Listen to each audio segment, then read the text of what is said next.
Hello and welcome to another ATP Geopolitics video with myself, Jonathan MS Pearce. It's a frontline update for the 8th of February 2023. Let's get straight to it and go to we'll have a see what ISW just has a little conversation about in their discussion area at the beginning of their daily report. So Russian military command may be rushing to launch a large-scale offensive operation to conquer Donetsk Oblast in an unrealistic timeframe and likely without sufficient combat power.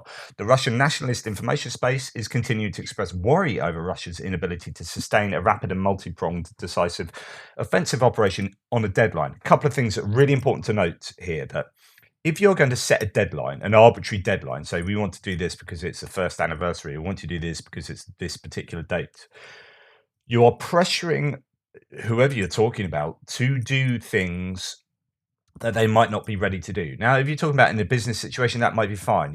People work to pressure and so on and so forth. But when it comes to logistics and armies and combining these different parts of your offensive operations, if you're saying, right, we have to do an offensive by this time, that's irrespective of whether you're ready or not. That is likely going to cause problems. It's much better to say we really would rather we did this by generally springtime or whatever, but we need to have everything in place before we do that, and then we'll be the most effective offensive we can possibly be, rather than I don't care what the situation is, we're doing this by that, and I want this territory taken by this time.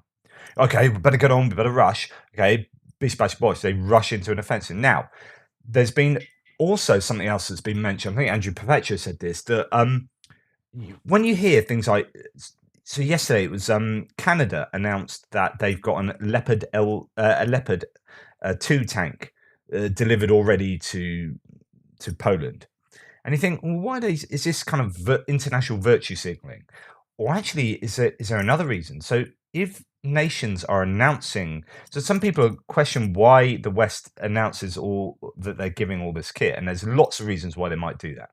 But in this particular situation, it might well be that by announcing effectively to Russia that they're getting this equipment to the front lines and it's almost there, and here it is in Poland, and here's a Leopard 2 tank, then the Russians are thinking, damn, we need to do our offensive now before that kit gets right onto the front line. So this is a way of chivying along the Russians to do an offensive to sweet, really quickly before they're actually ready. And this is then being borne out by conversations in the background here in the information space. And it might have a desired effect of getting Russia to commit to a hasty offensive that they're ill prepared for, that allows Ukraine to attrit those offensive capability or that offensive capacity, attrit that down. And then the Russians then might send in, extra forces bit by bit when they do get them ready, but rather than send them all at once when they're proper ready to have a massive punch and make a fist through the Ukrainian defense, they're doing a hasty offensive and dribs and drabs of forces being fed into that grinder, and the Ukrainians can more effectively attrit those forces. So that's just a really interesting thing to consider, in my opinion. Anyway, let's get to the front in the northeast, which is the Kupiansk to Svatove to Kreminna front line. Here it is. We're going to go to Kupiansk first of all, up here in the northern area.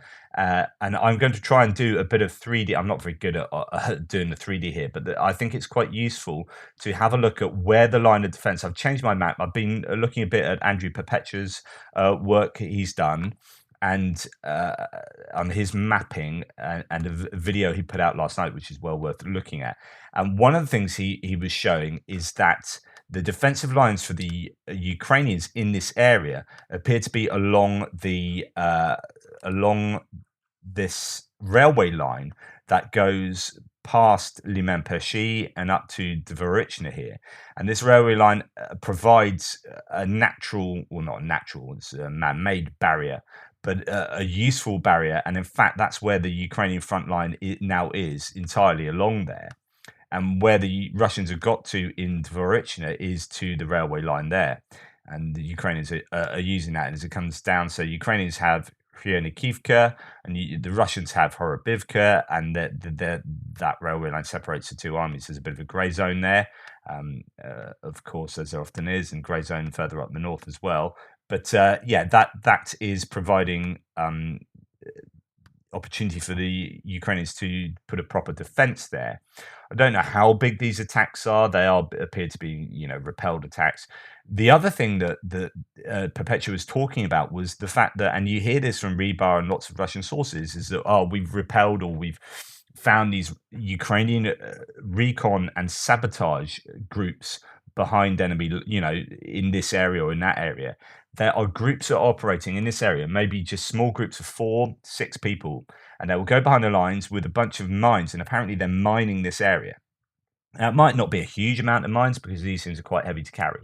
And there aren't going to be huge amounts of people doing that. And they've got to carry their own other equipment. But getting behind the lines, setting up a couple of mines here, a couple of mines there, a couple of mines there, means that when the Russians go for any kind of offensive, if they are trying an offensive, and this will be the same up and down the front lines, suddenly they're going to have a vehicle hit by a mine, blown up by a mine. And even if there's only one mine there, the Russians don't know that there's only one mine there. So then they have to get the demining crew out. And then they have to, that vehicle's taken out. Is that the most important vehicle? Do they have to turn around and go back because the most important vehicle has been taken out? Or is it just another vehicle, but they need to stop and reassess and get the deminers in which case, either way, there's a delay to any kind of offensive or any kind of movement. So these mining teams are really, I would say, really important, and we know that the West and NATO have given a whole bunch of mines to Ukraine. They do. I'm sure they've got a massive number of these. However, they are being used all over the shop. So we even know that they're being used right along the border. So Chernihiv, like Rebar's reporting that in the Chernihiv area over here, they are they're mining the borders right along here. So mines are exceptionally useful. Anyway, so there is fighting going on there in the Kupiansk area, but that's the lines that is drawn along those railway lines. We come down to Kuzmivka. There's still fighting in the Kuzmivka area. We've got geolocated footage of Russian tanks in Kuzmivka firing on the Ukrainians in Novoselivska and probably in Kuzmivka as well. But yeah, not too much detail coming out other than that. Null report says a short update of the other fronts. North of Kupiansk there is fighting, but not yet of a major nature. And that's pretty much that for the whole Svatove line for him. Volant has a map that indicates that Ukraine, it's their only yellow line, is pushing around Kuzmivka. No other activity, it appears, near Svatove. Rebar says of the area in the Kupiansk sector, Russian forces are continuing fighting on the outskirts of Sinkivka. This is back up here, Sinkivka being just south of Liman Pershi. Sorry to go back up here, but that's Sinkivka, just south of Liman Pershi. So fighting around there as far as Rebar is concerned. And Russian artillery is precisely striking Ukrainian formations in the village center. Ukrainian recon and sabotage groups are operating near Borova and Vishneve. So again, that's talking to those groups that are going behind the lines and doing their thing. And then further down says Rebar, in the Liman sector, positional fighting and artillery duels continue along the entire front line. Enemy command plans a counterattack using reinforcements at Yampalivka.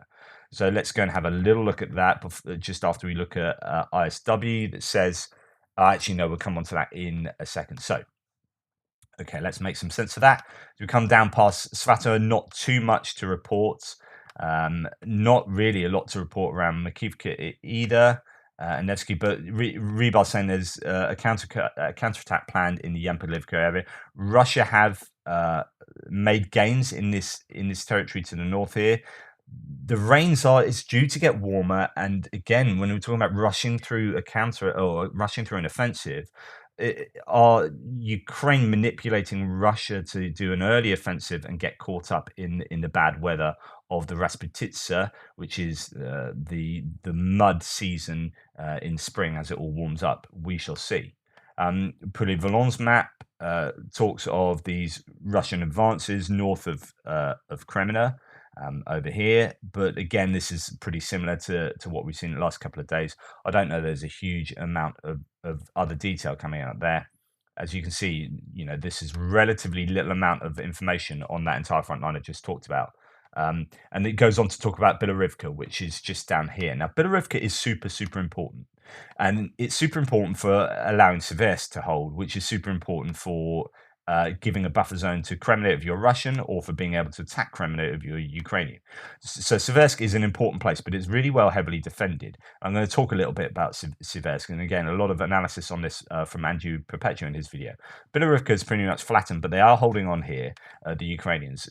ISW says another Russian mill blogger claimed that Russian forces advanced several kilometers near Bilohorivka, from which the mill blogger claimed Ukrainian forces have previously withdrawn. Ukrainian forces still maintain a presence there, as ISW has recently reported. So then it goes on to say Russian sources are increasingly framing Russian offensive operations around Siversk as supporting a broader effort against Liman rather than Bakhmut. Donetsk People's Republic head Denis Pushilin claimed that Russian forces experienced unspecified successes near Siversk and claimed that Russian forces must take it in order to later take Liman. Some Russian mill bloggers claim that Russian forces are advancing towards Siversk from the northeast near Bilohorivka, from the east near Zolotarivka, and from the southeast near Spirna. Okay, so lots of claims there. Let's go back to my map. This is all about Siversk because, as they rightly say, you can't take Liman without taking Siversk. So this basically stops any advance, any serious advance along this whole area. You need to take that in order to advance west past it. And then the same can be said about Bakhmut. Like, the importance of Bakhmut is if you don't take this, then you're going to struggle to get to Kramatorsk and Sloviansk. Right, so if you want to take all these, of course, you're going to have to succeed in Bakhmut. And if you want to take Liman, then you're going to have to succeed in Bilohorivka and in Siversk here. Right, so if you know, to take Liman, you've got to take that area there. Okay, so then let's have a look at what's going on here. Well, actually, it's worth looking at a topographic map. So it appears that the Russians have been trying to go north here from this area north of Soledar. They started sort of making inroads to the small village Vuhledar, and then there's Vantseti. Sorry, I just need to go in there. It's this tiny little one here. Sako I Vantseti. Sorry, my memory stalled there. They are trying to push north in order to get up to Siversk this way.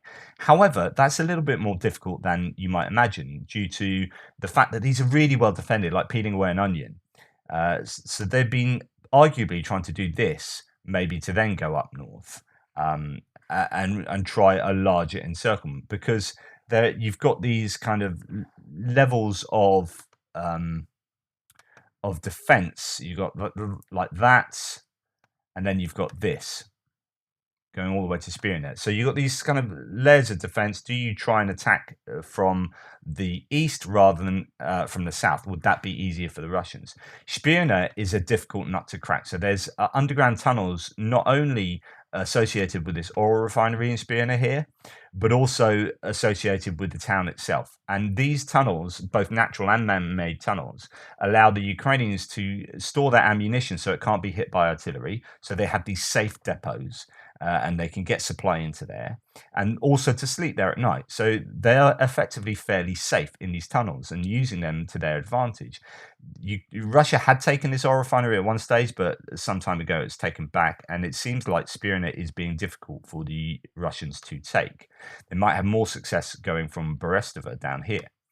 But as I said, there are these sort of lines of defense, and these have been really well built up in terms of defense, and Siversk itself is really well defended. Well, let's have a look at the topographic map to give you another understanding of how difficult it will be for the Russians to push from the south. So here we have Soledar, and as we move north is Krasnohora, Krasnohora, Soledar, and as they move further north, you can see these towns to the north go along the river. So the river here, as you can see, sort of meanders its way along there. So the river is going to be your low point, and that goes from Siversk down to Krasnopolivka here. So Siversk down to sort of Krasnopolivka here. To the sides, or it's just a little too much. So to the sides, you've got this higher ground. So the Russians are going to attack up this up here. So basically, to get to Siversk, that's kind of what they're doing if they're coming from the south. The Ukrainians have the higher ground here and here and here, and the other side as well. So actually, they can have line of sight and pick off Russian attacks going north, and that's a really difficult thing to do, and which is why they've kind of stalled around here, right? Because they're finding it really difficult. You know, you've got these different areas from which they can be attacked, and Spirin itself, which I think is probably here, is proving difficult to take, and the Russians are struggling to move in from the east, you know, this way as well. Uh, although there's a lot of talk about Siversk falling, and or at least the Russians, you know, marching on to Siversk, and there you go, Solidar's fallen, Bakhmut's going to fall, and then Siversk will fall. Actually, Siversk could be a really difficult place to take. However, that said, it rather does depend on Bilohorivka holding out. Bilohorivka's been flattened, but there is this high ground to the south and to the west of Bilohorivka that could help maintain Ukrainian presence in Bilohorivka, or at least behind it, possibly, because you would need to hold on to that in order to keep Siversk. So anyway, Bakhmut. There's all this talk about Bakhmut, but there are so many other places like Chasiv Yar, Siversk, that would be just the next Bakhmut. So if it's taken this long for the Russians to take Bakhmut, then you can imagine it's going to take, you know, equally as long to undo some of these other places. Just to give you further understanding of that, here's the Poulet Volant map, which is actually a really nice map to see that. It does have the contours. You can see that attacking down here will be a bit of a difficult thing if you can be hit from either side, from the high ground either side. And they're struggling to make inroads in Spirina. And there was rumours that they'd taken some part of Verkhnokha Kupiansk, but that the Ukrainians took it back, and so there is fighting there. And then maybe Brestova. This could be an area where they could have some success. Of course, they're going to be trying Rozdilivka, Fedorivka, and Vesele, but these are larger, somewhat larger settlements than places they've taken just to the south of there, or possibly slightly more difficult to take. But we shall see. And then it's on to Bakhmut itself, and you've had this extended gain of the Russians north of Bakhmut in the Blahadatny area. So, like rivers or water running down a hill, it takes its, you know, quickest, easiest course of action, and it's about finding the weaknesses. So the Russians are trying around here in this sort of semicircle crescent, right? But they seem to have found this weakness by Blahadatny here. So you might see that become an attempt to sort of, I don't know which way they go from there. The problem is, anytime that an army can make headway into an area, they are vulnerable to a counterattack. So the further the Russians can, you know, push out here or try and encircle or whatever, the Ukrainians can, you know, obviously come down and cut them off. And this is the same down the south, and I'll talk about that a little bit down in a minute. So the Ukrainians could hit them there and do some kind of counterattack. So the Russians do need to be careful. It isn't just about finding that way through and then going with it, running with it like running water would, just, you know, carry on, because actually the Ukrainians can cut them off. Anyway, what's happening here is that the Russians are finding some success around Blahadatny, but it's worth looking at the topographic map here because you will see that it's the high ground again. So you've got Blahadatny here, and they are finding that they can go down this sort of culvert, if you like, or lower ground here, but they are prone to attacks from the high ground to the north and to the west. When it comes to the northern area of Bakhmut, Rebar, for example, doesn't say an awful lot. Clashes are continuing in Bakhmut. Wagner assault units are pushing through Ukrainian defences in northern and eastern Bakhmut. Before it goes to talk about the south, Defmon says, so we come all the way down. I've missed out a lot of what Defmon says because I've used other sources. But Russians have managed to advance south along a tree line from Sil halfway to Zalizanyansky. I believe they're still there, but I'm less convinced that they are still alive. The magenta line is where I think the airfield is going to call an evacuation, assuming Russians have made no progress south of Bakhmut. So I'm going to talk about this. So here we've got the Blahadatne move, and he says, they've been stopped there. Actually, I think the Blahadatne move is more along this line. I don't think Defmon's map is super accurate there. And remember, they are hoping here by doing that to encircle the forces still holding out Krasnohora. ISW says that Russian military bloggers are saying that they now think they have 50% of Krasnohora, which is broadly what I had down anyway. But that's take that sort of claim with a pinch of salt.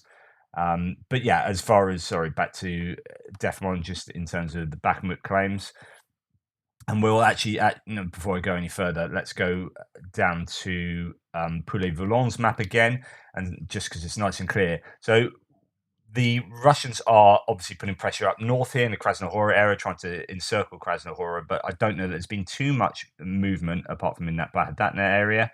But as I say, they are suffering there from being going down this lower ground and having being surrounded by higher ground around there, where the Ukrainians can have the advantage. So if we come further down, they are making quite a lot of inroads into Bakhmut from the east and from the northeast. Now, there are two lines of defense in Bakhmut. So the first line of defense is this river, and that will be a significant obstacle for them to cross because the bridge has been blown up, and actually it's quite difficult to get mechanized equipment across there. But actually, there's very little mechanized equipment being used in the Bakhmut assault in general. It appears that it's just kind of human waves to a large extent. But this will provide still a decent natural obstacle, at least from attacks from the east, as I talked about before. But the problem is, if the Russians are attacking from the south and from the north, then that river becomes somewhat impotent, or at least not as useful as it was. So there's a second line of defense, which is the railway line that is acting as a defensive line in the Avdivka Krasnohora area as it is. Problem is the encirclement from Blahadatny up further up to the north. But that railway line is acting as a second line of defense. And I think, if that is breached, well, Bakhmut, it's game over for Bakhmut. But as long as this supply road, this main supply route into Bakhmut from the west holds, then you'll have two lines of defense that will be used, and the city will be difficult to take. But it depends on that supply route, because if that goes, then they're in trouble. So therefore, it becomes about this supply route and the attacks down south in the Ivanivska direction. Now, the Russians apparently are quite wary that this canal here doesn't. They haven't been able to meaningfully cross it. So just to show you on my map, this canal here, they've crossed a little bit down there, but I'm not sure how accurate that still is. But certainly as it comes up here, they haven't been able to get across the canal, and they are worried that the further they might go up here in this direction, so the Russians are looking, they've got the wind behind their sails. They think, yeah, we can cross that main supply route there. We can maybe cross it here. But the further they go there, the more vulnerable they are to a counterattack. And they're worried about, apparently there's talking in the mill blogger community about these counterattacks sort of across the canal and cutting off forces that might then become isolated up here. So there are all these considerations for the Russians. But they are certainly gaining in Bakhmut in these different sectors. They are attacking with some success. So remember, you've got the river coming down here, and you've got the railway line coming down here. So you've got these two lines of defense that the Ukrainians are going to be using.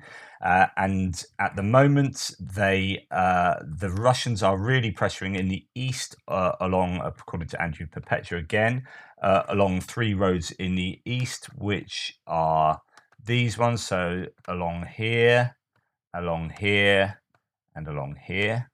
And they're trying to push the Ukrainians back to the river in this area. So they're fighting, according to no reports. Every inch is being fought for in this area. They are apparently, according to Perpetua again, they tried to attack sort of northwest in that direction, but failed. So they're more trying to attack in that direction instead.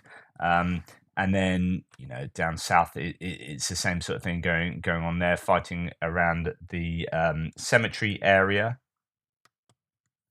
So again, pushing up from Opitny there, up in that direction, but failed. So more like that, and then across into there, and then down there, and then down from above. So, obviously all the directions, all the directions you can think of, that's where they're attacking.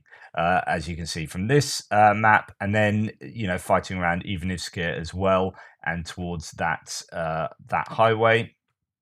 Defmon says on the south side, I think UA losing Ivaniska will be the trigger for an evacuation. So it'll be interesting to see how much they try and hold on to Ivaniska, how tough that fight will be, because one could say that this Ivaniska, we keep saying that about different places, Ivaniska is a key to Bakhmut now. I mean, if Ivaniska goes, then this main supply route into the last remaining one that's not under fire control is in trouble. You've got, oh no, that wasn't what I was going to show you. Pro-Russian source Syriac Maps has geolocated footage of Russians in control of a school in the Miazo Kombinat district that Russians are claiming they own, controls 60% of it. This is this area up north, and that school is just there. So that's well within the territory I'd already had them controlling anyway. That's that white building is that building in that video there. So there you go. That's what's going on in Bakhmut. It's tough as it has been for a long time. We'll see. I think the key development is going to be the Ivanivska area, and obviously what they do with Blahodatne with regard to Krasnohora. Okay, let's move on down south to Avdivka. Now we come out of Bakhmut, down past sort of New York. No news about New York and Toretsk. Some interesting claims from Andrew Perpetua, sort of summarising actually what's freely available on the socials, which is that, I mean, his words are that Russia has suffered catastrophic and horrific losses around the south of Avdivka. There's there's some information about a roundabout. The only roundabout he can work out is this one, actually in Russian, behind Russian lines. But he's saying that basically there's all this footage of drones dropping, and I've seen a whole bunch of these, by the way, of drones dropping improvised munitions on troops, but not just a few videos, like a lot of videos. And there's some rumors, again, rumors, propaganda, yada, yada, yada. Some rumors that maybe 3 companies have been lost around here, which is best part of a battalion. It's anywhere between 500 and 1,000 men over 72 hours. And so when you've started seeing the uptick of men lost over the last 3 days, so it's almost 3,000 people over 3 days. And you're thinking, okay, if there's rumors that 3 companies have been lost just around here in the south of Avdivka, and a bunch of equipment as well, so there's plenty of footage of material that's been lost around Avdivka, you're starting to think, okay, that's where the figures are coming from. And then you can verify that with these just gazillions of bits of drone footage that are coming out of Russian infantry just being taken out by just IED after IED after IED. And yeah, so it is, and Andrew Perpetua himself was saying, I interviewed him, by the way, go and check that out. It's on my Atypical Philosopher channel, though. Description should be in the link should be in the description. But he is saying that if that had happened with the NATO army, those commanders have been got rid of straight away. Like, is absolutely terrible losses for the Russians around there. But you don't hear much detail about that from sort of Rebar and any other sources really, other than trying to piece together what you're finding out on the socials. Okay, let's go to ISW that says not a lot about there. Sparta Battalion, Somalia Battalion, Slavic Brigade are responsible for operations in the Avdivka area, which is a DNR. There's nothing unusual. There is possibly movement in Marinka. It is difficult. However, It does. So we go. Let's go to Marinka. Actually, pop down south here to Marinka. Uh, the idea is that they've kind of been failing to take the Ukrainians on head on in Marinka, so it's all about exploiting this southern area. But again, it's all pretty much flattened anyway. But yeah, not a huge set of gains for the Russians, but there is some movement. Rebar's moved from saying western to southwestern, slightly different. Heavy fighting continues in Marinka. Russian forces are pushing against AFU defenses in the town's southwestern outskirts. Okay, it's an interesting change there, which can be interpreted as you weren't telling the truth previously, talking about western outskirts now, southwestern, in other words, just there. So, yeah, eventually gets it right. As far as Vuhledar is concerned, not much news to come out of there other than, Tatarigami, who's one of the one of the sources for Vuhledar, hasn't actually produced a report over the last day for what's happened there, but has said there is just a lot of video footage due to come out showing some of these sort of lost columns and equipment losses in the area. Apparently, the dachas that we've been hearing about, so the dachas are here in the eastern area and southeast, and here in the southwest, are completely flattened. They've just been taken out by artillery, and actually, a lot of the fighting is happening down in this area. This, according to Andrew Perpetua, again between Pavlivka and Mikilska. So but whether that means fighting like small arms fire, whether you got Ukrainians down there or whether that's just aerial bombardments and mechanized equipment here being taken out from a distance, I'm not 100% sure. But there has been, just as the talk in Avdivka, possibly worse in Vuhledar, was certainly in terms of equipment. I've just seen a lot of footage of equipment taken out, so not a good place for Russia.